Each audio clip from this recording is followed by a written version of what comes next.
Oke, Assalamualaikum warahmatullahi wabarakatuh. Nah, kali ini saya akan menjelaskan mengenai tipe data untuk char. Char itu huruf ya, huruf dengan angka juga boleh. Nah, pertama kita awali dengan char, tipe data char, yang dimana tipe data char itu kalian cuma bisa menginput satu aja, tidak bisa lebih dari dua. Sebagai contoh seperti ini. Oke, kita ambil contoh. Kita buat kelas baru saja. New Kotlin class, pilih ini tipe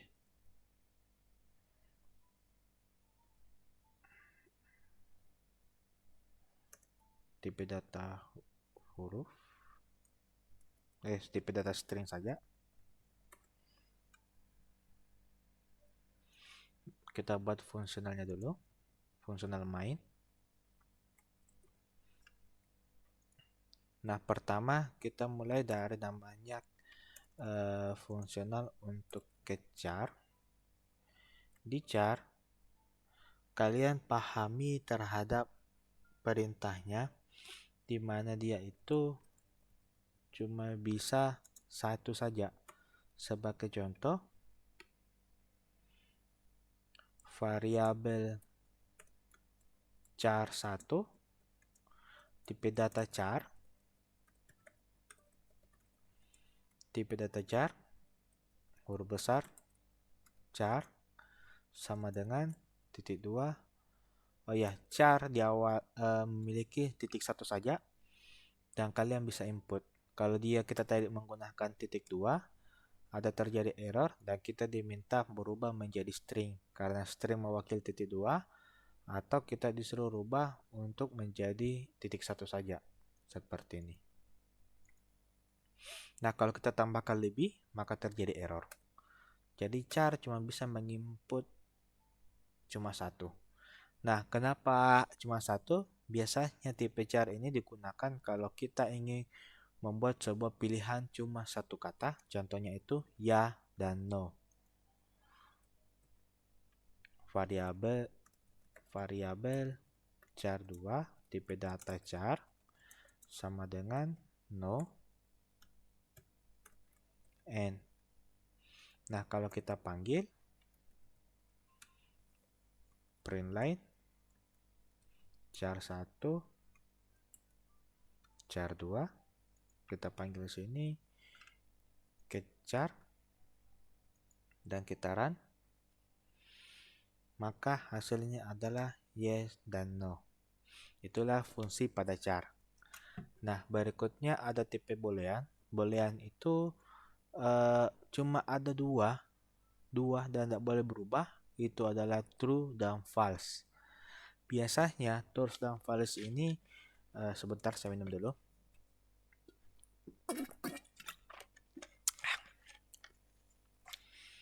True dan false ini biasanya kita diberikan untuk pemanggilan yang nilainya benar atau salah. Sebagai contoh, fungsional get boolean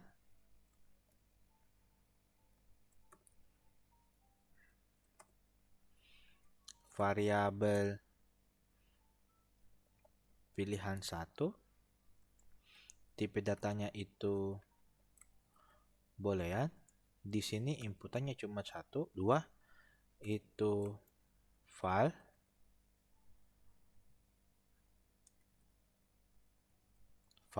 dan juga true. Nah, kalau yang lainnya kita coba. True bagaimana? True boleh. Kalau yang lain ada, tidak bisa.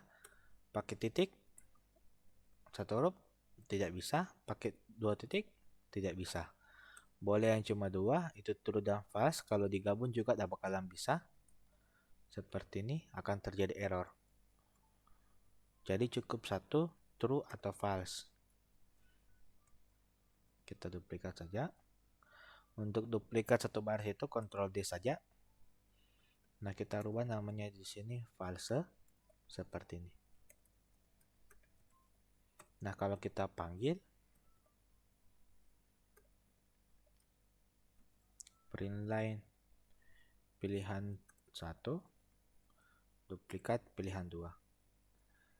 Kita run. Get boolean. Maka nilainya false dan true. Itu untuk boolean. Nah, berikutnya adalah tipe data string. Tipe data string kalau kita tanpa tipe data juga akan terbaca string. Tapi sebaiknya kalian menambahkan perintahnya. String terbagi atas 2, itu menggunakan titik 2 dan menggunakan titik 3. Penggunaan titik 2 ini berupa kalau kita ingin cuma satu baris, sedangkan kalau titik 3 dia itu beberapa baris atau lebih. Seperti ini contohnya. Nah, kita kembali lagi.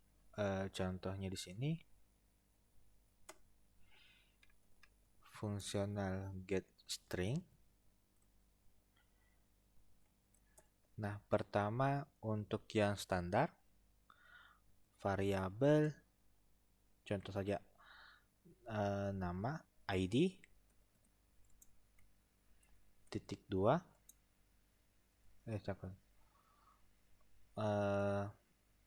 nilai nama, titik 2 adalah string, sama dengan baco, budi. Nah, terus kalau misalnya kita menambahkan dengan titik 2, hasilnya seperti gini. Var, nama alamat, string, sama dengan baris titik 3, 1, 2, 3. Seperti ini 3 kali. Kalian enter. Nah, maka akan otomatis membuat trim. Trimnya boleh dihapus atau tidak, bebas. Nanti kita lihat. Alamat di Sulsel, Makassar, Dayak. Kalau kita run, print line, nama, nilai nama, berikutnya alamat. Kita rubah di sini. Get string, dan kita run. Lihat, dia akan berbaris seperti itu. Nah, kita coba lihat apa sih fungsi trimnya ini. Kalau kita hapus, apa yang terjadi?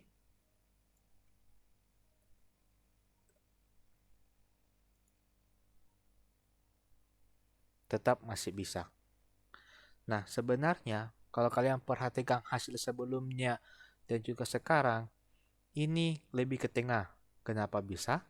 Karena dot trim tadi, di sini trim inter adalah dia akan menghapus semua spasi atau titik yang ada di sini, tab yang ada di belakangnya. Kalau kita run, perhatikan, dia akan merapat. Itulah trim.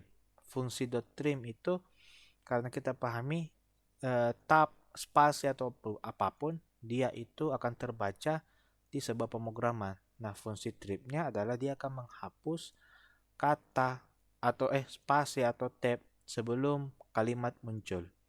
Itulah fungsi trim. Nah, berikutnya ada nama juga pergabungan.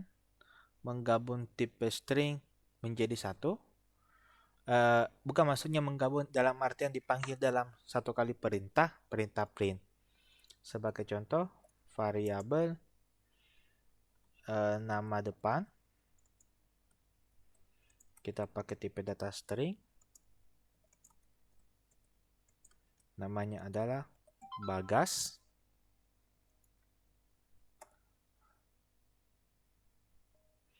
Variabel nilai belakang. Titik 2. String Budi. Nah, cara menggabungkannya adalah kalian gunakan saja kata perintah print. Kalian panggil namanya, nama variabelnya, nama depan, terus kalian pakai simbol tambah, terus nama belakang. Nah, kalau kita run, maka hasilnya Bagas Budi. Nah, supaya lebih bagus, ada spasinya, ada dua cara. Kalian bisa menambahkan spasi di awalan Budi atau di akhiran Bagas seperti ini. Atau kalian bisa membuat namanya spasi tambahan dengan cara setelah tambah, kalian ambil kutip 2, terus spasi, kutip 2, baru tambah. Jadi cara bacanya adalah print nama depan, spasi nama belakang. Sebagai contoh, kita duplikat dulu ini.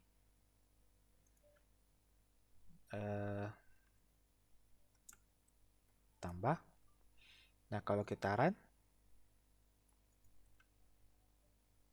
nah hasilnya ada spasinya karena kita menambahkan teks di sini. Nah, jadi kita juga bisa melakukan modifikasi seperti ini. Kita tambahkan dulu. Halo, nama saya spasi, tutup kutip 2, baru tambah. Jadi kita bisa menambahkan string dalam perintah, lalu nama objek dan belakangnya. Kalau kita run, halo, nama saya gini.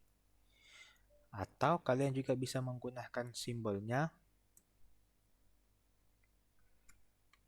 seperti ini. Kita akan menggunakan satu full text output. Contohnya, saya, nama depan, itu kalian bisa pakai simbol $, terus tulis nama variabelnya apa, nilai depan, terus dan nama bapak saya adalah $, nilai belakang. Kita lihat, digabung. Halo, nama saya Bagas dan nama bapak saya adalah Budi. Nah, begitulah caranya penggunaan tanda plus dan juga tambah $, pada sebuah perintahnya. Jadi teman-teman bebas memodifikasinya untuk menghasilkan nilai print atau output sesuai keinginan kita. Sekian dan terima kasih. Wassalamualaikum warahmatullahi wabarakatuh.